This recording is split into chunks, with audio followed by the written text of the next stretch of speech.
Hello అండి. So మనకి ఏపీలో నీట్ పీజీ 2025 థర్డ్ ఫేజ్కి సంబంధించినటువంటి competent authority quota allotments release చేయడం జరిగింది. సో దానికి సంబంధించి మనకి అసలు లాస్ట్ డేట్ ఎప్పటి వరకు ఉంది ఏంటి అనేది ఒకసారి చూసే ప్రయత్నం చేద్దాము. సో మనకి వచ్చేసి ఈ థర్డ్ ఫేజ్ ఏదైతే ఉందో competent authority quota non service phase 3, okay, mop up round అని కూడా అంటారు. సో దీనికి సంబంధించి మొన్న మనకి ప్రొవిజనల్ అలాట్మెంట్ పెట్టడం జరిగింది. దాని తర్వాత గ్రీవెన్సెస్ ఏమైనా ఉన్నట్లయితే రిసీవ్ చేసుకొని వాటన్నిటిని కూడా చెక్ చేసి డిస్క్రిపెన్సీస్ ఏమీ లేవు అని చెప్పేసి ఫైనల్ అలాట్మెంట్ రిలీజ్ చేయడం జరిగిందనమాట. సో ఎవరెవరికి అయితే సీట్ అలాట్ అయిందో మాపప్ ఫేజ్లో, I mean first phase second ఫేజ్లో సీట్ వచ్చిన వాళ్ళు అప్గ్రేడ్ అవ్వడము, లేదంటే అసలు ఇప్పటి వరకు సీట్ రాని వాళ్ళకి థర్డ్ ఫేజ్లో సీట్ రావడం, ఇలా ఎవరెవరికైతే సీట్ కంపల్సరీ అంటే వచ్చిందో, సీట్ అలాట్ అయిందో, సో వాళ్ళందరికీ కూడా ముందుగా కంగ్రాచులేషన్స్.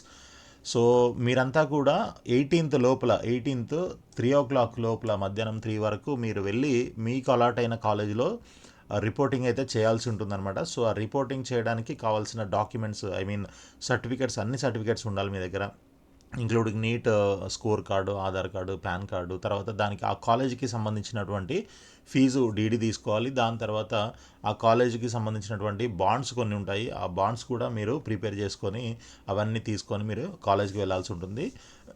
సో ఈ రిపోర్టింగ్ కోసం మీకు 18th మధ్యాహ్నం 3 గంటల వరకు టైం ఇవ్వడం జరిగిందనమాట. సో ఎవరెవరైతే already competent authority quota phase 1 phase 2లో సీట్ ఆల్రెడీ ఉందో అండ్ వాళ్ళు, తర్వాత ఫేజ్ 3లో ఎవరైతే కొత్తగా అలాట్ అయిన వాళ్ళు, వీళ్ళంతా కూడా కంపల్సరీ రిపోర్ట్ అయితే చేయాల్సి ఉంటుంది. సో ముందుగా చేసిన వాళ్ళు కూడా మేబీ మళ్ళీ ఒకసారి మీ అలాట్మెంట్ ఆర్డర్ డౌన్లోడ్ చేసుకోండి, ఓకే. అంటే ఆ డౌన్లోడ్ చేసుకొని తీసుకెళ్ళి, అంటే మీ కాలేజ్ మారకపోయినా కూడా మళ్ళీ ఒకసారి డౌన్లోడ్ చేసి తీసుకెళ్ళి అక్కడ సబ్మిట్ చేయాల్సి ఉంటుందన్నమాట. సో దానికి మీరు మళ్ళీ ఫీజు అయితే పే చేయాల్సిన అవసరం ఉండదు. ఎవరికైతే కొత్తగా సీట్ అలాట్ అయిందో వాళ్ళు మాత్రము యూనివర్సిటీ ఫీజు పే చేసి మీ అలాట్మెంట్ ఆర్డర్ డౌన్లోడ్ చేసుకోవాల్సి ఉంటుందన్నమాట. సో ఎవరికైతే కొత్తగా సీట్ అలాట్ అయిందో బట్ వాళ్ళకి ఆల్రెడీ ఇంతకుముందు మేనేజ్మెంట్ కోటాలో సీటు ఉండి ఉంటుందో, సో ఆ సీటు ఆటోమేటిక్గా క్యాన్సిల్ అయిపోతుందన్నమాట. సో ఆ క్యాన్సిల్ అయిన సీటు, ఆ వెకేట్ అయిన సీటు ఇమీడియట్గా వేరే వాళ్ళకు కూడా అలాట్ చేయడం జరుగుతుందన్నమాట. దానికి సంబంధించినటువంటి ప్రొవిజనల్ అలాట్మెంట్స్ కూడా మనకి రిలీజ్ చేయడం జరిగింది. సో ఆ మేనేజ్మెంట్ కోటా అది కాస్త పక్కన పెట్టినట్లయితే ఇదంతా కూడా కాంపిటెంట్ అథారిటీ కోటాకి సంబంధించినటువంటి న్యూస్ అన్నమాట. సో ఇలా మీరు రిపోర్టింగ్ అయితే చేయాల్సి ఉంటుంది. సో మీ సీటు అంటే మీకు థర్డ్ ఫేజ్లో వస్తేనే మీకు ప్రీవియస్ ఫేజ్లో ఉన్నటువంటిది క్యాన్సిల్ అయిపోతుంది, ఓకే. ఫీజు అప్పుడు వచ్చినట్లేదు. ఇప్పుడు ఎవరికి అంటే ఇంతకుముందు రాలేదు, ఇప్పుడే ఫస్ట్ టైం వచ్చిందంటే ఇంకే ప్రాబ్లం లేదు.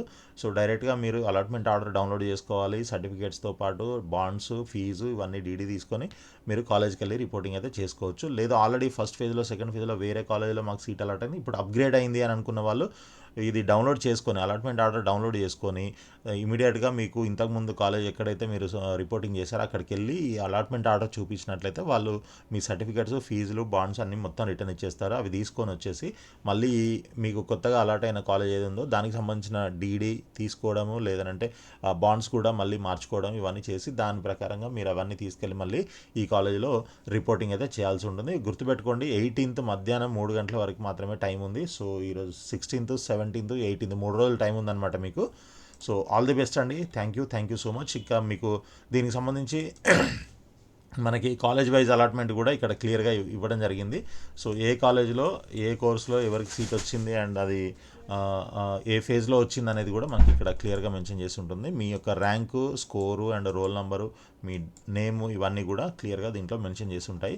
సో సీటు వచ్చిన వాళ్ళైనా రాని వాళ్ళైనా సో ఈ స్టేట్మెంట్ చూసి మీరు అసలు ఏ కాలేజీలో ఏ కోర్సు ఎంతవరకు వచ్చింది అనేది తెలుసుకునే ప్రయత్నం అయితే చేయొచ్చు.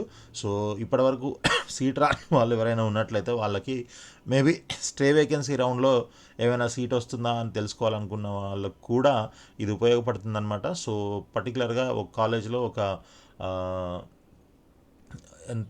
మన బ్రాంచ్ ఏదైనా ఎంతవరకు వచ్చింది, మరి మా ర్యాంక్ వరకు వస్తుందా రాదా, అసలు టోటల్గా ఓవరాల్గా ఇర్రెస్పెక్టివ్ ఆఫ్ కాలేజ్ పర్టికులర్గా ఒక జనరల్ సర్జరీ లేదా ఓబీజీ లేదా పీడియాట్రిక్స్ ఇట్లాంటివి ఎంతవరకు కట్ ఆఫ్ అయ్యాయి మా కేటగిరీలో అని చూసుకోవాలనుకుంటే కూడా ఈ స్టేట్మెంట్ పనిచేస్తుంది. సో దీనికి సంబంధించి క్లియర్గా మనము ఇంకొక అంటే కట్ ఆఫ్ క్లోజింగ్ ర్యాంక్స్ ఎంతవరకు వచ్చాయి థర్డ్ ఫేజ్లో అనేది ఇంకొక వీడియోలో తెలుసుకుందాము. అది ఆల్రెడీ ఆల్మోస్ట్ డేటా అంతా రెడీగానే ఉంది. బట్ ఇదే వీడియోలో పెట్టాలి అని అంటే కొంచెం లెంత్ ఎక్కువ అవుతుంది కాబట్టి ముందుగా ఈ రిపోర్టింగ్కి సంబంధించి ఇప్పటివరకు ఎవరైతే సీట్స్ అలాట్ అయ్యాయో వాళ్ళంతా వెళ్ళి రిపోర్టింగ్ చేయడం కోసం మనం తొందరగా ఈ న్యూస్ని అయితే క్లియర్గా మెన్షన్ చేద్దామన్న ఉద్దేశంతో ఇంతవరకే చేస్తున్నాను. సో ఆ క్లోజింగ్ ర్యాంక్స్కి మళ్ళీ ఇంకొక వీడియో మనము చేసుకునే ప్రయత్నం చేద్దాము. సో దానికోసం వెయిట్ చేయండి అప్పటి వరకు.